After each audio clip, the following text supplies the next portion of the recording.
네, 반갑습니다. 마르스 김동석의 리얼 주식입니다. 오늘 마르스 김동석의 리얼 주식은 삼성전자 5만 원대 신저가를 갱신했습니다. 하반기 긴급 분석 진행하니까요. 삼성전자 들고 계신 분들은 오늘 꼭 집중해서 삼성전자가 어떤 방향으로 가야 되는지 다 같이 알아가시면 좋을 것 같습니다. 그 이전에 여러분들의 관심과 사랑으로 유튜브가 크게 자라가고 있는데 여러분들의 감사한 마음에 최근에 이슈가 되고 있는 비만치료제 제약바이오 자료집 저희가 무료로 나눠드리니까 영상 끝까지 보시고 무료로 받아가시면 좋을 것 같습니다. 그럼 바로 시작하겠습니다. 삼성전자 5만원 신저가 갱신 하반기 긴급 분석입니다. 일단 제일 중요한 거는 삼성전자가 왜 빠지는지에 대해서 팩트체크가 필요합니다. 그리고 삼성전자가 주가 회복을 하기 위한 계획이 가장 중요하겠죠. 그래서 두 가지입니다. 삼성전자가 왜 빠지는지, 그럼 그거에 대해서 우리가 회복할 수 있고 어떻게 회복을 해야 되는지 계획까지 보면서 가도록 하겠습니다. 일단 첫 번째, 삼성전자가 왜 빠졌나? 팩트 체크를 하자면 사실 하나로 얘기할 수 있을 것 같아요. 정말 전부 다 무너졌다라고 보는 게 맞는 것 같습니다. 그러니까 원래는 삼성전자가 세 가지로 버텼습니다. 첫 번째는 반도체, 두 번째는 스마트폰, 세 번째는 파운드리, 이 세 가지로 버텼다고 하는데 사실 반도체가 무너질 때는 그나마 스마트폰으로 버텼어요. 파운드리는 항상 성장 중이었고요. 근데 반도체가 이번에 살아나면서 실제 스마트폰도 괜찮나 했는데 스마트폰이 무너졌어요. 그러면서 그럼 얘가 받쳐주면 되잖아요. 근데 얘도 같이 무너졌습니다. 그리고 파운드리도 무너졌어요. 그러니까 받쳐줄 게 없는 거예요. 그러다 보니까 전체적으로 하락을 했다라는 거죠. 근데 왜 그렇게까지 무너졌느냐? 일단 첫 번째는 중국 반도체 생산 영향이 생각보다 많이 컸다라고 보시면 될 것 같습니다. 그래서 주요 D램 반도체 업체인 중국의 창신 메모리 테크놀로지가 최근 프로세싱에 사용되는 메모리 칩, D램 생산 설비에 투자를 정말 많이 쏟아붓고 있습니다. 이 쏟아붓고 있다라고 우리가 알 수 있는 게 뭐냐라고 한다면은 최근에 우리가 흔히 알고 있는 미국 기업 중 하나가 있습니다. 바로 ASML이죠. ASML이 올해 거의 하반기쯤에 되는 매출의 절반이 중국이었습니다. 근데 실제로 그게 최첨단 장비가 아니라 구형 장비인데도 불구하고 매출의 절반이 중국 거였고요. 진짜 일본의 반도체 장비 업체들 같은 경우에도 거의 매출의 절반이 중국이었습니다. 작년 대비 막 5배씩 매출이 나고 그랬습니다. 근데 그 기업들이 앞으로의 실적이 안 좋아질 것 같다는 전망에 전체적으로 하락 중이에요. ASML, 일본 반도체 전부 다 장비 기업들이. 왜? 이제는 중국에 못 파니까. 이번에 중국이 다 쓸어간 겁니다. 규제가 들어오고 제재가 들어오니까 어떤 거를 최첨단 장비가 아니라 구형 장비임에도 불구하고 쓸어갔다라고 생각하시면 되고요. 그래서 이것만 봐도 중국이 지금 열심히 반도체를 만들려고 투자를 미친 듯이 쏟아붓고 있구나. 그래서 이것만 봐도 이들의 주가만 봐도 알 수가 있다라고 간단하게 설명드리고요. 중국 기업들이 차지하는 D램 생산 용량 비중은 2022년 4%였지만 올해 11%까지 급증했고 내년 말까지 16%에 달할 것으로 예상이 됩니다. 그러니까 퍼센트가 거의 매년 거의 2배 가까이씩 성장을 하고 있고요. 삼성전자, SK하이닉스, 마이크론 원래 D램 3강 체제였는데 이제는 잘못하면 4강 체제로 개편될 위기라는 거죠. 중국 정부의 직접적인 투자로 빠르게 성장 중인 DDR4 저가형 반도체 생산이 생각보다 크게 영향을 미쳤습니다. 그러니까 어차피 첨단 반도체로 가고 있으니까 DDR4 정도는 조금 내줘도 되지 않을까 싶었는데 그 침투력이 너무 빠르다 보니까 이 DDR4에서 어떻게 보면은 생각보다 큰 영향을 받았다라고 볼 수가 있다라는 거죠. 근데 SK하이닉스는 좀 영향을 덜 받은 이유가 뭐예요? HBM을 엔비디아에 납품하고 있냐 없냐예요. 납품하고 있죠. 근데 삼성전자는 현재 이 HBM3E, 그러니까 5세대 HBM에 대해서 납품을 못 하고 있죠. 그러다 보니까 얘가 영향을 좀 덜 받은 거고 받긴 받았지만 얘가 훨씬 많이 받은 거죠. 왜? 공급을 못하고 있으니까. 첫 번째 이유입니다. 팩트 체크. 생각보다 영향이 셌다라는 부분이고요. 두 번째입니다. 흐름을 못한 HBM이에요. 이건 인정해야 돼요. 사실 HBM에 대해서는 SK하이닉스에 비해서 HBM 투자라든가 개발이 느리고 지금도 여전히 못 따라가고 있는 게 맞습니다. 엔비디아의 4세대 제품인 HBM3 8단 제품 일부를 삼성전자가 납품하고 있고요. SK하이닉스와 마이크론에 이은 3차 공급사입니다. 상당히 자존심 상하는 문제죠. 3차라는 게 뭐예요? 얘 거 쓰고 얘 거 쓰고 남는 거 얘 거 쓰겠다는 소리입니다. 그래서 남는 거 받아가는 게 3차 공급사고요. 5세대 제품인 HBM3 8단과 12단 제품은 아직 테스트 통과를 못하고 있습니다. 그래서 사실상 지금 납품할 수 있을지 없을지 HBM3는 알 수가 없습니다. SK하이닉스는 지난 3월 8단을 납품한 데 이어서 12단 제품 양산에 세계 최초로 성공했고 내년 중 공급할 걸로 전망이 됩니다. 그러니까 SK하이닉스는 사실 HBM에서 누구보다 먼저 투자를 했고 누구보다 먼저 준비를 했기 때문에 지금 하고 있는 거고 갑자기 튀어오른 게 아니에요. 삼성전자는 HBM 팀을 한번 없앴다가 다시 만든 겁니다. 그러니까 거기서 속도가 달랐던 거죠. 그래서 삼성전자는 무슨 느낌이었어요? 아니 뭐하러 디램을 쌌냐? 그냥 디램 하나를 잘 만들면 되지. 뭐하러 이 쌓아가지고 만드냐라는 생각이었고 SK하이닉스는 야 쌓아야 된다 해서 쌓았던 겁니다. 근데 결론은 뭐였어요? 더 나은 그냥 엄청 기능 좋은 디램 만들면 되지와 쌓는 것 중에 사실 기술력이 엄청 좋은 디램으로 가지 못하고 쌓는 방향으로 지금 흘러가다 보니까 실제 SK하이닉스는 방향이 맞았지만 디램은 이 삼성전자는 HBM의 흐름을 늦게 탔다라고 얘기할 수가 있다라는 거죠. 최신 규격인 DDR5 디램과 5세대 10나노미터 디램인 DLB의 경쟁력이 추락한 상태라는 평가입니다. 그래서 방금 얘기한 대로 이 HBM에 대해서 흐름을 못 타다 보니까 이 오히려 디램에서 피해 볼 건 더 보고 HBM에서 수혜 볼 건 못 보는 그래서 SK하이닉스와 사실 삼성전자가 이 디커플링 나는 현상이 나고 있다라고 보시면 될 것 같습니다. 두 번째 팩트 체크 들어갔습니다. 그럼 세 번째입니다. 삼성전자 스마트폰 둔화입니다. 그나마 이 2023년도에는 반도체가 박살이 나더라도 스마트폰으로 감당이 됐었어요. 그나마 조금 적자를 메꿔줬습니다. 몇 조씩. 3조씩 4조씩 나는 적자를 메꿔주는 애들이었어요. 근데 세계 최고를 자랑하는 삼성전자의 폴더블 폰에도 위기감이 고조되고 있으며 올해 3분기 시장의 기대보다 저조한 실적을 기록했습니다. 이것도 뭐 다른 이유가 아닙니다. 그냥 별로예요. 전작인 갤럭시 Z 폴드 플립 5 시리즈의 사전 예약 판매 대수는 102만 대를 넘었지만 갤럭시 Z 폴드 플립 6 시리즈는 91만 대입니다. 왜? 크게 안 다르더라. 이번 신작 폴더블 폰은 전작과 비교해 기능상 큰 변화도 없고 매력 요인이 적다는 게 업계의 분석입니다. 그러니까 누가 봐도 그냥 전작이랑 뭐가 달라? 그냥 비슷비슷한데 그냥 숫자만 바꿔서 조금만 기능 좋게 나온 거 아니야? 사실 크게 안 다르다라는 거죠. 근데 또 웃긴 거는 항상 이 세계 최초 타이틀을 가져가다가 중국에 뺏겼죠. 그래서 이번에 화웨이는 한 번 접는 게 아니라 두 번 접는 트리플드 폰 메이트 XT를 출시했습니다. 비싸긴 비싸요. 한 400만 원쯤 하는 걸로 알고 있습니다. 근데 두 번 접습니다. 그래서 이렇게 생겼어요. 한 번 접고 두 번 접고 이렇게 생긴 스마트폰을 출시를 했습니다. 그래서 스마트폰까지 둔화가 되면서 어떻게 보면은 지금 갈 곳이 없는 배수이진을 쳐놓은 상태가 삼성전자다. 그게 지금 상태인 거예요. 그래서 정말 크게 하락을 한 상태라고 보시면 됩니다.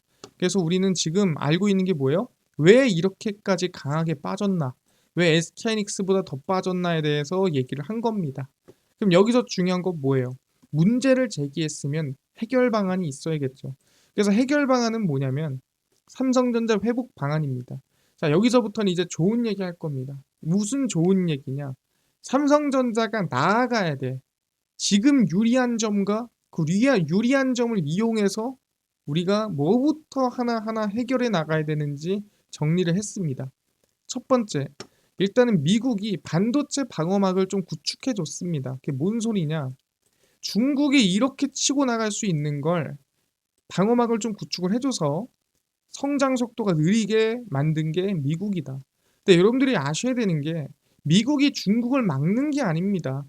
중국이 너무 적자 경쟁, 정확히 말하면은 너무 단가를 박살을 내놓으니까 정말 공정하게 경쟁을 해라라고 하는 겁니다. 중국이 공정하게 경쟁했으면 이렇게까지 안 해요. 근데 매번 최저가로 단가 경쟁에서도 말도 안 되게 적자 보면서 들어와 버리니까 말이 안 되는 거죠. 그래서 미국 행정부의 미 하원 의원들도 대중국 반도체 장비 판매와 관련 제재를 강화하도록 일본 정부에 촉구를 했었죠. 그래서 미 정부는 도쿄 일렉트론 등이 중국의 첨단 반도체 제조 장비를 판매하고 유지 보수를 하지 못하게 추가 제재를 가하도록 일본 정부를 압박했습니다. 아, 중국에다 주지 마라. 야, 너네 중국에 주잖아? 그러면은 반도체 막 5만 원짜리 얘네 2만 원에 적자 보면서 팔아버려. 이건 너무 문제되는 거 아니냐? 다른 기업들 다 죽이겠다는 소리 아니냐? 나라 돈으로 적자 보면서 파는 게 말이 되냐? 그러니까 회사가 적자 보면 상관없어요. 근데 나라 돈을 갖다 부어서 나라 돈으로 적자 보니까 문제 아니겠습니까? 그래서 미국의 새 규정에 발맞춰 일본, 네덜란드 등 중국의 추가 반도체 장비 판매를 줄일 것을 요구했습니다. 그래서 미 대선을 앞두고 이들 국가가 적극적으로 나설 유인이 적고 중국도 일본 측에 추가 제재 동창 시 경제 보복을 하겠다라고 경고를 했습니다. 그래서 일단은 이 적극적으로 조금 들어왔으면 좋겠다라고 얘기를 했지만 들어올지 안 들어올지 일단 모르는 상황이지만 중국 입장에서도 일본에 우리도 보복을 하겠다라고 경고를 하고 있다라는 거죠. 그래서 일단은 미국이 일본 측한테 야 너네 중국 도와주지 마라고 얘기를 했고요. 추가적으로 어디까지? 예, 네덜란드도 똑같습니다. 미국 정부의 압박으로 세계 최대 반도체 장비 업체 네덜란드 ASML 많이 들어봤죠. 한 대에 3천억, 많이 비싼 6천억씩 하는 장비를 파는 업체입니다. 얘네 장비 EUV라고 하죠. 그래서 이 장비를 만드는 유일한 기업이에요. 그래서 얘네가 안 팔면은 못 삽니다. 중고 갖다 사와야 돼요. 그 정도로 갑이다라고 보시면 되는데 중국으로 수출이 예정된 장비 선적을 전격적으로 중단했습니다. 그러니까 중국으로 안 판다는 거죠. 야, 너네 첨단 반도체 만들지 마.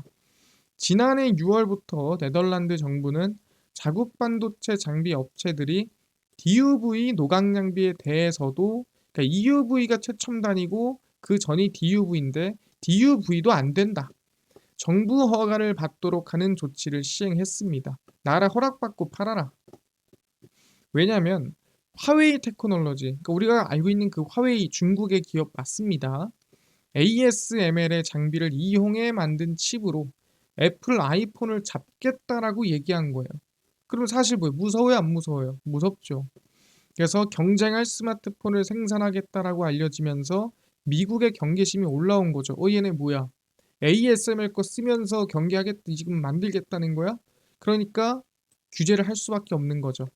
그래서 ASML은 반도체 최첨단 공정에서 없어서는 안 될 EUV 노광 장비를 만드는 ASML에 야 너네 중국에다가 수출하지 마라고 한 겁니다. 그래서 미국이 뭐라고 중국이 성장하는 길을 좀 둔화시켜 줬습니다. 그러니까 시간을 좀 벌었다라는 거예요. 그럼 그 번 시간 동안에 삼성전자는 뭐예요? 정상화 시켜 나가야 됩니다. 지금까지 다 무너졌다면 뭐예요? 사실 더 이상 무너질 게 없다. 이제는 하나하나 끌어올리기만 하면 된다라는 거죠. 첫 번째로 뭐 끌어올려야 돼요? 반도체 끌어올려야 돼요. 그래서 실제로 이 반도체가 끌어올리려면 중요한 게 뭐예요? 중국 성장이 둔화가 됐다지만 중국이 계속 돈 쏟아부어 가지고 성장하면 사실 중국 힘든 거 아닙니까? 정확히 말하면은 삼성전자가 더 성장하기 어려운 거 아닙니까? 근데 중국도 지금 돈을 무한대로 쏟아부을 수 없는 상황이라는 게 현실이에요. 왜? 창신 메모리 반도체 CXMT의 매출과 영업이익 손실은 명확하지가 않습니다. 근데 남들보다 당연히 늦게 반도체 라인을 깔았으니 감가상각도 더 많이 해야 되고 수율도 낮아요. 그러니까 아무리 중국이라도 만든 지 얼마 안 됐는데 수율이 높게 단기간에 나올 수는 없다. 그래서 한 증권사가 분석을 했는데 분기별마다 2조 원씩 적자가 날 거라고 예상을 한 거죠.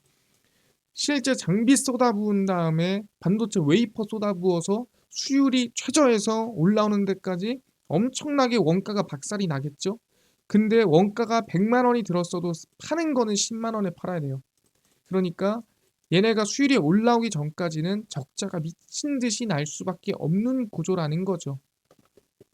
그래서 한 문구를 쓰긴 했지만 불분명하다. 뭐가 불분명해요? 이거보다 더 많을지 아니면 요 정도일지 불분명하다. 그러니까 더 클 수도 있다라는 거예요. 적자가. 분기 적자가 2조 원이라면 1년이면은 4분기니까 8조 원이라는 거죠. 1년에 8조 원이면은 말이 안 되는 돈이라는 거죠. 아니 왜요? 아니 뭐 삼성전자는 분기당 3조씩 적자 보지 않았습니까? 실제 이 CXMT 창신 메모리 테크놀로지는 올 3월에 108위안, 그러니까 달러로 따지면 15억 달러, 뭐 원화로 따지면은 한 2조 정도 투자를 받았다라고 보시면 됩니다. 그래서 2조를 받아서 총 8번 투자받은 돈이 60억 달러, 뭐 한 7조, 8조 되겠죠. 얘네 총 투자받은 돈이 7조, 8조인데 1년에 나가는 적자가 8조예요. 그러니까 무한대로 버틸 수가 없는 구조라는 거죠.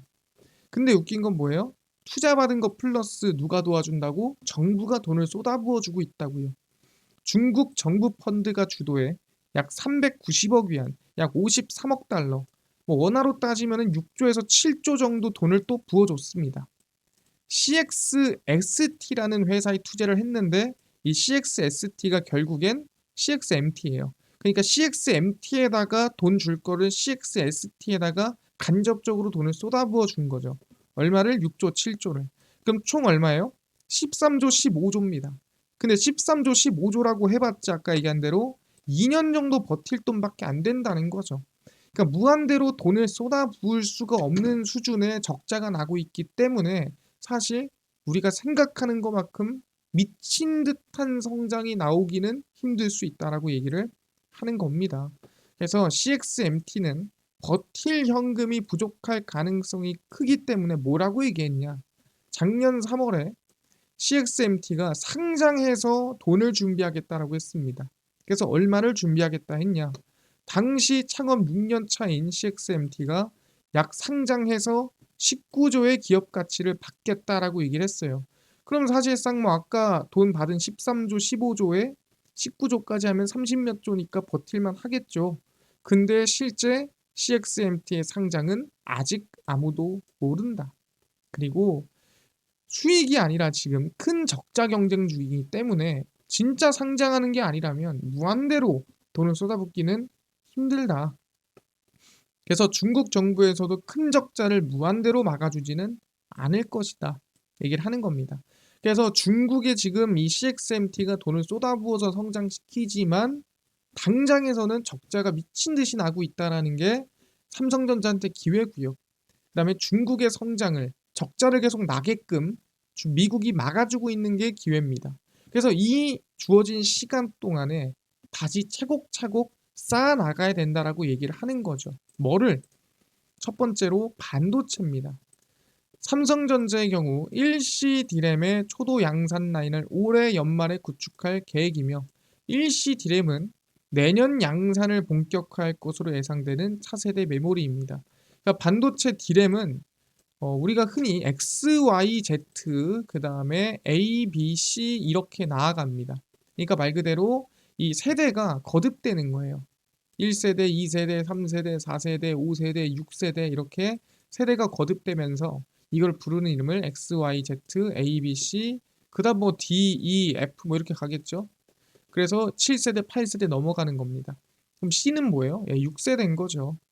그래서 삼성전자는 내년 말 출시를 앞둔 6세대 HBM4에 코어 다이로 일시 D램을 채용하겠다라는 거죠.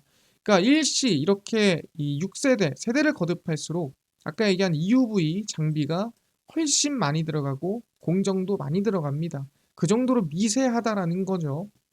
HBM4에는 삼성전자가 일시 D램을, SK하이닉스 마이크론이 1B D램을 채택을 했습니다. 그러니까 여기서 알 수 있는 건 얘네가 1B를 가지고 하니까 우리가 일시 한 단계 더 업그레이드된 드램으로 HBM의 경쟁력을 끌어올리자라는 전략입니다. 그러니까 지금 중국이 지지부진할 때 빠르게 삼성전자가 천천히 좀 끌어올려야 된다라고 얘기를 하는 겁니다. HBM3, 3, 그다음에 HBM4로 나아가는 과정입니다. 지금이라도 바로 잡아야 돼요. 삼성전자는 일시 D램 개발 과정에서 처음으로 굿다이를 확보를 했고, 굿다이란 제대로 작동하는 반도체 칩을 뜻하는 단어입니다. 그래서 수율 확보하고 천천히 지금 우리가 흔히 얘기하는 이 블랙웰에서 그다음에 루빈으로 넘어가는 그 시기를 잘 잡아가야 되고, 중국이 더 크기 전에 지금 시간 여유가 있을 때 집중을 하면 된다라고 얘기를 하는 겁니다. 그럼 반도체 잡으면 뭐 또 잡아야 돼요? 당연히 스마트폰도 잡아야겠죠. 근데 스마트폰 잡을 게 뭐 먼저 잡아야 돼요? 홀드 끝났습니다. S25 먼저 잡으러 가야 됩니다. 퀄컴이 ARM에서 벗어나 기초부터 새로 설계한 모바일 AP 스냅드래곤 8 엘리트를 공개했습니다. 전 세대인 스냅드래곤 8 3세대보다 성능이 대폭 개선돼 애플 아이폰 16 프로에 쓰인 A18 프로 칩셋을 넘어선다라고 평가했습니다. 상당히 좋다라는 거죠. 그래서 전 세대 대비 CPU는 45%, 그래픽 처리 장치 GPU는 40%, MPU는 45% 빨라졌다. 말 그대로 엄청나게 좋아졌다 생각하시면 되는데, 이 퀄컴의 스냅드래곤 8 엘리트가 어디 들어갑니까? 안드로이드 진영의 맹주이자 퀄컴의 핵심 파트너인 삼성전자 또한 갤럭시 S25 시리즈의 스냅드래곤 8 엘리트를 탑재합니다. 그래서 스냅드래곤 8 엘리트를 시작으로 온디바이스 AI가 제대로 활용이 될 수 있다면 스마트폰 패권 회복도 충분히 가능하다라고 생각이 듭니다. 그래서 S25부터 차근차근 다시 스마트폰 신뢰도, 그 다음에 점유율 회복을 만들어 나가야 됩니다. 그래서 반도체 아까 말씀드렸고요. 스마트폰 S25부터 스냅드래곤 8 엘리트를 시작으로 온디바이스 AI 점유율 천천히 끌어올리면 됩니다. 여기서 하나 더 우리가 요구하는 게 있다면 이겁니다. 바로 자사주 매입이에요. 실제 지금 삼성전자의 현금성 자산이 많다란 얘기 많이 들어봤을 겁니다. 삼성전자의 올해 2분기 말 연결 기준 현금 및 현금성 자산은 100조 8천억 원으로 전분기 97조 3,900억 원 대비 3.5% 증가했습니다. 그러니까 현재 100조가 있다는 뜻이에요. 근데 이 중에서 실제 삼성전자의 현금 100조 원 중 보유하고 있는 실제 현금, 그러니까 현금성 자산 말고 현금이 15조 원 안팎입니다. 근데 이 100조 원 중에 차입금 빼고 순현금으로 따지면 또 한 80조 정도가 많아요. 그러니까 애초에 돈이 좀 많습니다, 지금. 이걸 가지고 뭘 인수를 하냐, 투자를 하냐 말이 많죠.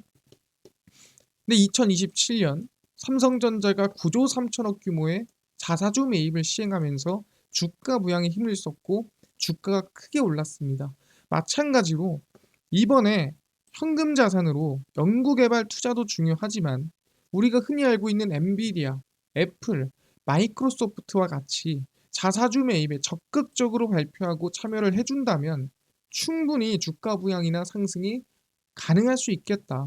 그만큼 진심이라는 걸 좀 보여줄 필요가 있다라는 거죠. 특히 지금처럼 위기다, 반성하겠다, 문제다라고 하는 시기일수록 더 이런 적극적인 모습을 보여줘야 될 필요가 있다라는 거죠.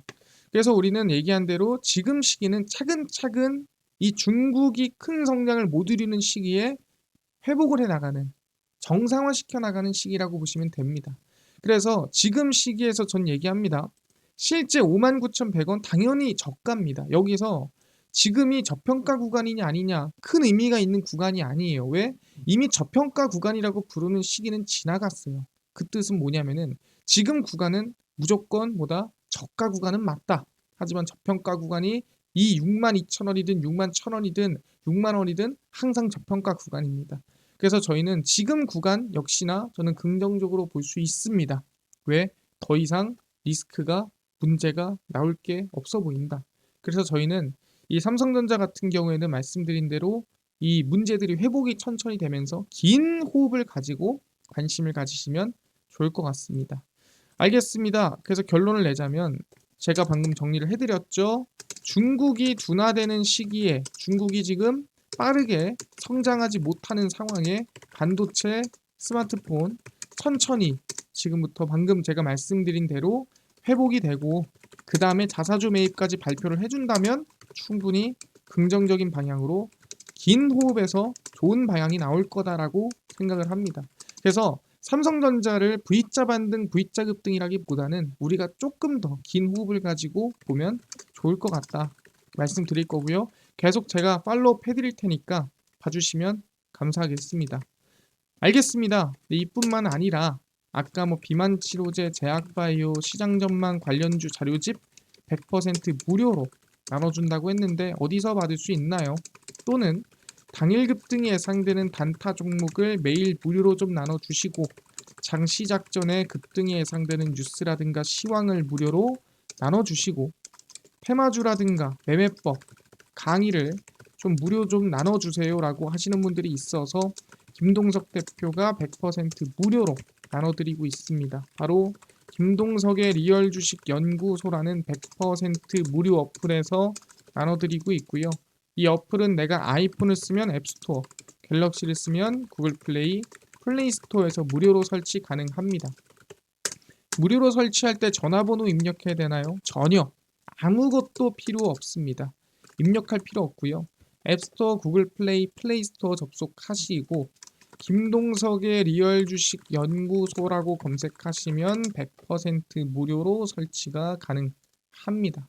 그래서 100% 무료로 설치를 하고 나면은 이렇게 김동석의 리얼 주식 연구소 어플이 뜨게 되고요.